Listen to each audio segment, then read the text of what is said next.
lebih familiar. Oke. Ini orangnya ada di depan. Oke, nama saya Istiawati. Saya lahir di Jakarta 28 November 80. Mohon maaf. Oke, ini dia sudah di saya, fokusnya ke saya, boleh ya? Oke, saya saat ini bertugas sama seperti dengan teman-teman atau rekan-rekan guru di sini. Saya juga seorang guru. Kebetulan saya ditugaskan di SMA Negeri 1 Kota Tangerang Selatan. Saya tugas di SMA di daerah Ciputat. Pagi ini saya menyempatkan diri sebelum bertemu dengan anak-anak didik saya di sekolah. Saya menyempatkan untuk hadir di SMK 40 Jakarta. Oke, domisili saya tinggal di daerah Kayu Manis, jadi kalau SMK 40 itu udah yang familiar, mungkin bukan yang bukan yang asing bagi saya. Mungkin setiap saat saya bisa melewati sekolah ini, jadi tetangga lah ya kita tahu. Kemudian tadi sudah disinggung sama Pak Jumanta, saya ini tergabung dalam penyuluh anti korupsi, bisa dilihat dari jaket saya. Ini saya gunakan ketika saya mengadakan penyuluhan. Oke, jadi mohon. Oke, ini yang cowok-cowok ganteng-ganteng. Oke, perhatikan. Oke, salam pertama saya untuk SMK 40 Jakarta. Selamat pagi. Pagi. Oke, hebat. Sekali lagi, yang kompak, yang seru. Oke, SMK 40 Jakarta. Selamat pagi. Pagi.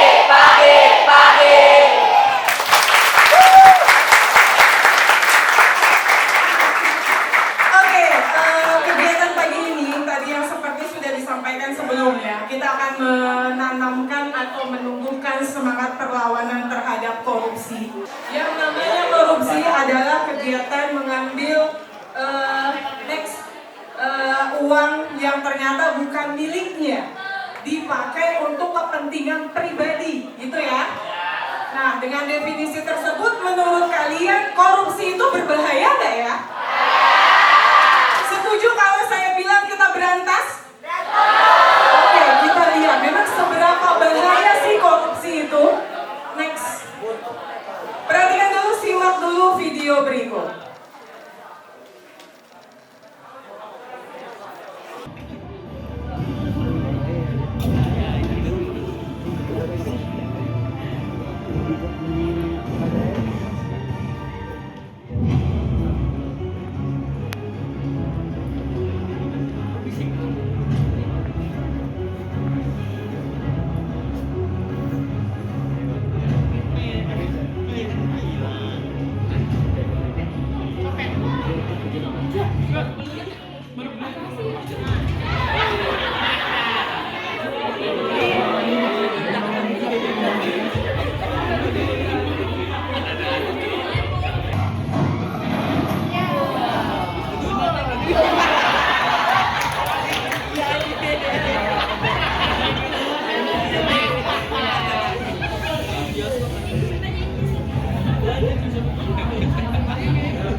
Bahwa ada aksi suap ya, jadi ada tender, akhirnya karena menerima suap diberikan kepada orang yang sebenarnya tidak memiliki jalan yang harusnya memiliki kualitas yang bagus, karena tadi bahan-bahan yang digunakan ketika membangun jalan tersebut kualitasnya diturunkan gitu ya. Harusnya kualifikasinya A, kemudian diturunkan menjadi kualifikasi B, maka kualitas jalan yang dibangun itu tidak sebaik yang seharusnya.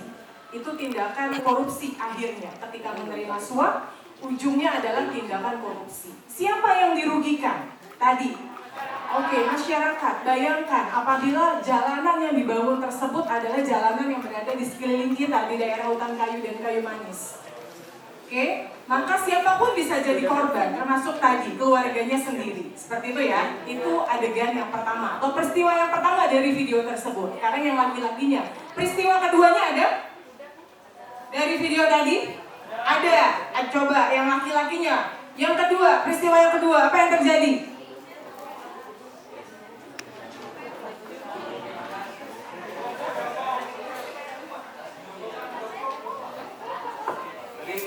Ada maling tas nih.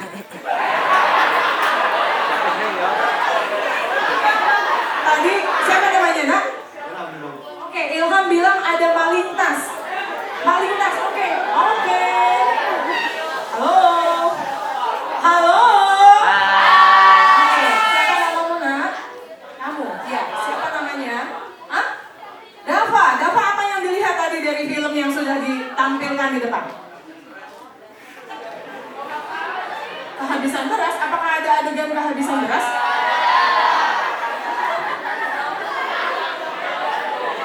Apakah tadi Dava ketika nonton buka handphone di situ jadinya film yang ditonton berbeda? Enggak. Oke, jadi apa Dava? Apakah tadi ada selain adegan menurut Dava kekurangan beras, ada lagi nggak yang kamu ingat dari film tersebut? Yogok, siapa yang disogok? Berantasan tanah. Yang guru. Oke, yang PNS disogok ya? Untuk program apa? Bangun jalan? Bangun jalan yang peristiwa pertama ya? Oke, peristiwa kedua, ada yang bisa bantu ibu? Ayo, pasti yang di belakang, yuk. Tadi ada yang muncul kanan. Kanan dulu ya. Yang bisa saya lihat dari cerita tersebut adalah yang dimana program untuk masyarakat miskin yang seharusnya tidak untuk masyarakat yang miskin yang beneran itu menciptakan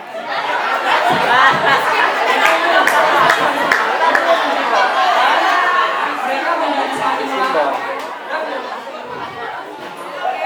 pura-pura miskin dan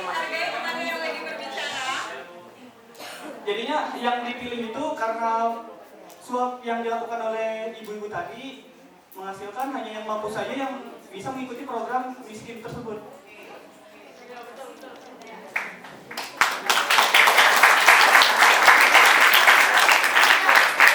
Oke, itu peristiwa yang kedua. Mungkin ibu luruskan tadi yang disampaikan oleh siapa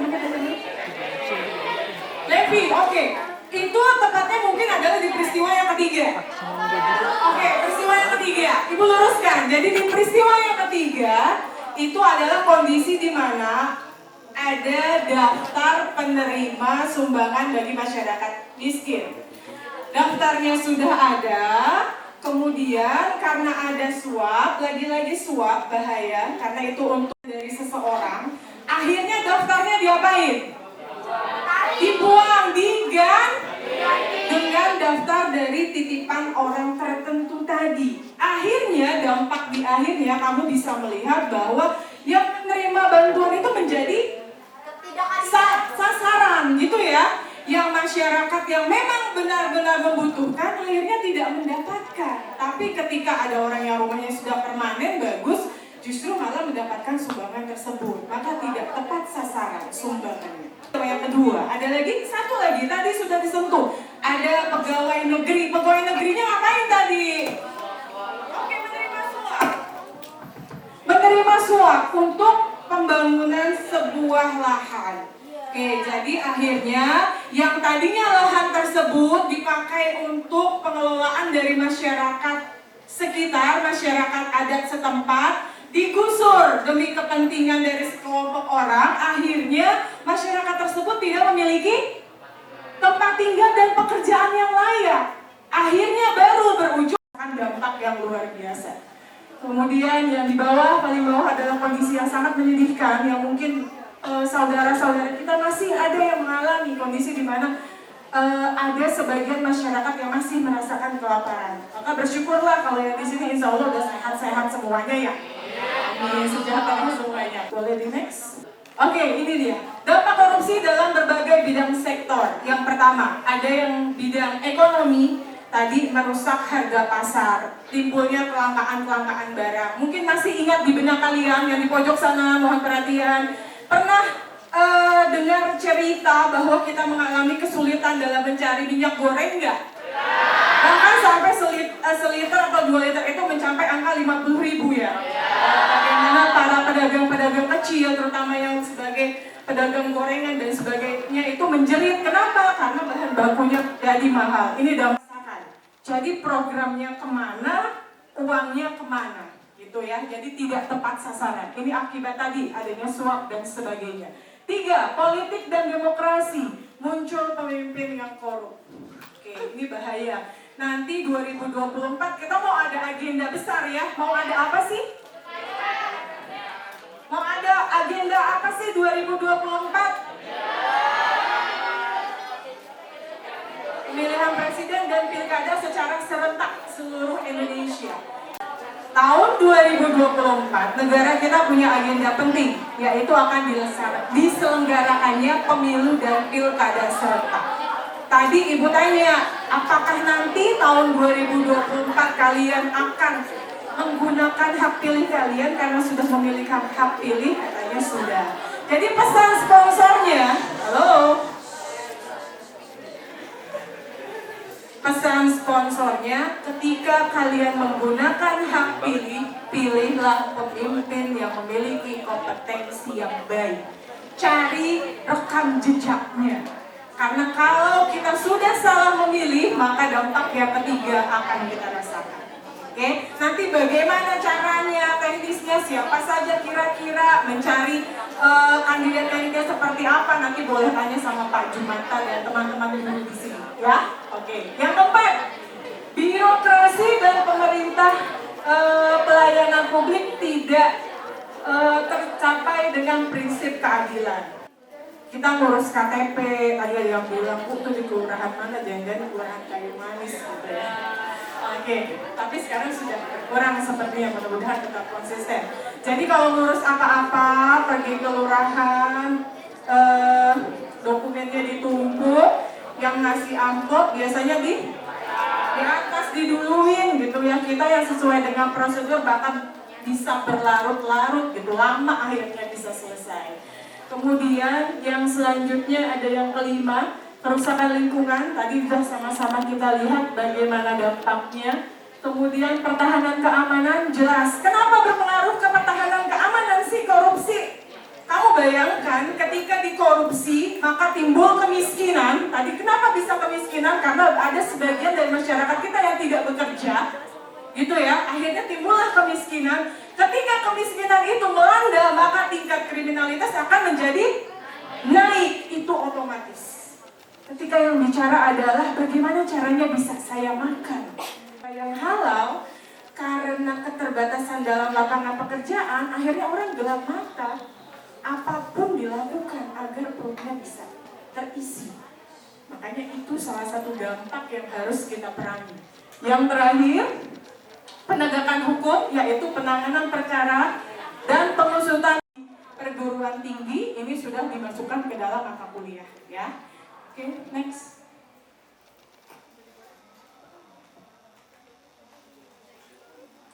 Contoh-contoh berbagai usaha mencegah dan menentang korupsi. Ini ada 4.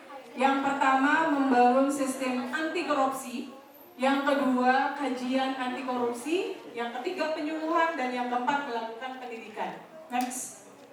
Oke, lihat. Yang pertama adalah membangun sistem anti korupsi. Dalam hal ini, dalam membangun sistem anti korupsi, yang memiliki kewenangan, yang memiliki kemampuan dalam hal ini adalah para pemangku-pemangku kebijakan. Kita mainnya nggak di sini. Oke, karena untuk memperbaiki sistem adalah orang-orang yang memiliki kewenangan. Apanya yang diperbaiki menjadi rapi dan transparan. Jadi kalau dulu mungkin tutup-tutup, jadi memungkinkan untuk orang melakukan suap, maka kalau sekarang lagi dicoba untuk membuat menjadi lebih transparan. Kalau kita melakukan suatu hal, biasanya ada himbauan-himbauan tuh, tidak memberikan uang tips. Pernah nggak baca-baca seperti itu? Tidak, mainnya kurang jauh. Oke, itu udah banyak ada himbauan-himbauan seperti kayak misalnya kita pergi ke suatu tempat, bayar, memperpanjang STNK, membuat SIM dan sebagainya. Itu udah mulai banyak himbauan-himbauan untuk tidak menggunakan jasa calo dan sebagainya. Seperti itu bagian dari sistem untuk membuat negara ini menjadi lebih bersih daripada sebelumnya. Oke, next. Yang kedua, mengadakan kajian-kajian anti korupsi. Jadi di masyarakat, LSM dan sebagainya yang peduli dengan korupsi, itu mereka mengadakan perkumpulan atau membuat perkumpulan-perkumpulan yang fokus dan intens terhadap korupsi. Mereka melakukan kajian, mereka melakukan penelitian agar dampak-dampak korupsi yang tadi sudah kita sama-sama bedah tadi itu bisa diantisipasi dan tidak berkepanjangan dirasakan oleh negara kita. Oke, yang di belakang masih fokus ke saya, handphonenya boleh disimpan. Oke, itu yang dilakukan. Kajian-kajiannya bertujuan agar bisa diantisipasi dampak-dampak tersebut, gitu ya, tidak terus menjadi bumerang bagi bangsa. Korupsi tadi saya sudah singgung di depan bahwa sekarang KPK punya program untuk merekrut bahkan masyarakat untuk bisa bergabung sebagai tim dari penyuluh anti korupsi. Mungkin ini yang bisa kita lakukan, tidak dalam kapasitas memperbaiki sistem karena kita bukan pemangku kebijakan. Jadi kita bisa dengungkan, kita bisa kampanyekan gerakan yang bagi generasi muda ini tertarik untuk bisa bergabung mengkampanyekan gerakan anti korupsi. Next. Oke, sekarang kebijakan sekolah apa sih kira-kira yang bisa diterapkan di SMK 40 nih terutama nih. Kita kan mau membangun budaya anti korupsi. Sepakat nggak? Oke, mau sekolahnya bersih dari korupsi? Kita mulai dari sekarang untuk hal-hal yang sederhana saja, tidak yang mungkin heroik dulu. Kita lihat apa saja sih yang sebenarnya bisa kita lakukan. Yang pertama, bisa mendirikan kantin pelajaran. Oke, ini jadi tauladan ya. Terus yang namanya sekolah bukan hanya sekedar mentransfer ilmu, benar nggak? Halo, yang belakang. Masih semangat kah? Setuju nggak kalau ibu bilang kalau sekolah itu bukan hanya sekedar 40 Jakarta ini? Dititipkan untuk menjadi pribadi-pribadi yang mulia. Oke, jadi diharapkan nanti keluar dari sini bukan hanya pintar secara intelektual, tapi juga mempunyai kepribadian yang baik. Ya, jadi disinilah peran dari para guru-guru, terutama yang bertugas di sekolah ini untuk bisa menjadi kalian menjadi pribadi-pribadi yang baik. Oke, lanjut.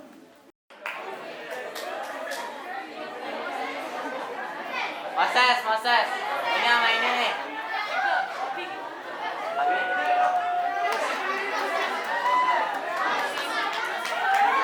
Oke, satu penanya lagi.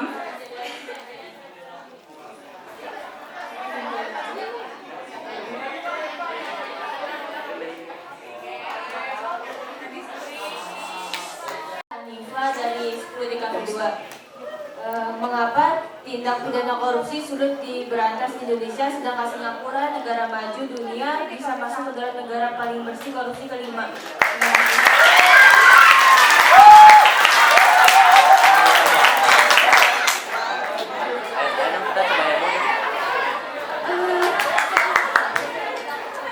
Oke, terima kasih. Udah dari penanya ya. Jadi pelaku korupsi. Terima kasih.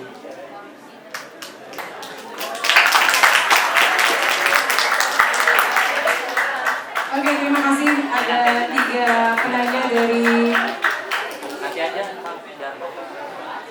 sudah ada 3 pertanyaan dari siswa-siswi hebat nih dari SMK 40. Alhamdulillah ternyata penjelasan saya direspon dengan baik. Ada pertanyaan pertama dari Fatma, kenapa masih banyak Bu orang-orang yang melakukan tindakan korupsi gitu ya? Terus apa sih cara yang bisa saya lakukan, bentuknya seperti apa sebagai seorang pelajar agar mungkin bisa mengurangi atau bisa berpartisipasi dalam upaya penanggulangan korupsi ini. Oke, mungkin seperti itu ya. Yang ketiga tadi apa ya? Seperti apa tadi ya? Ya, oke. Jadi kenapa masih banyak? Sama seperti kenapa tindak pidana sulit untuk diberantas seperti itu ya?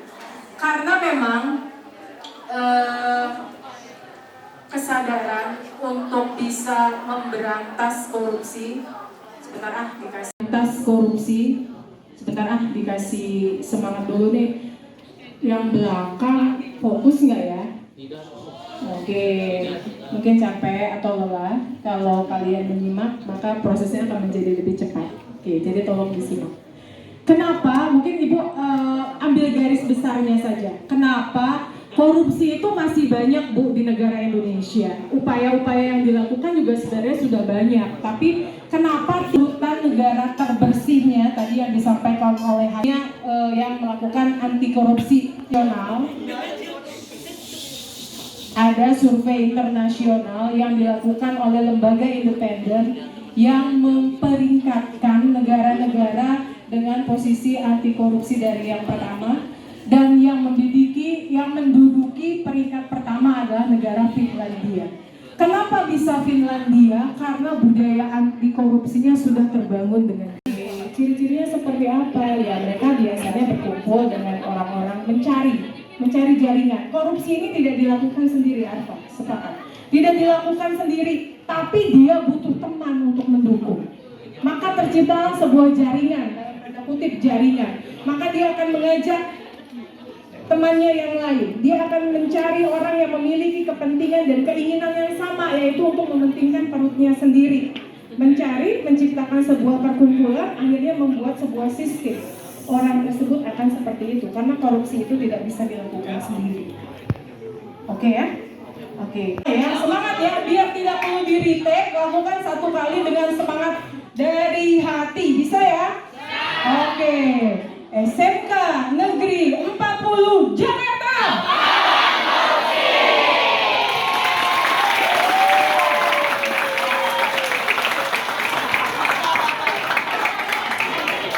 Besar-besarnya kepada Bu Isti atas kehadirannya dan berbagi ilmu kepada kami semuanya. Sekali lagi tepuk buat Bu Isti. Bukan ya. Ya, terima kasih.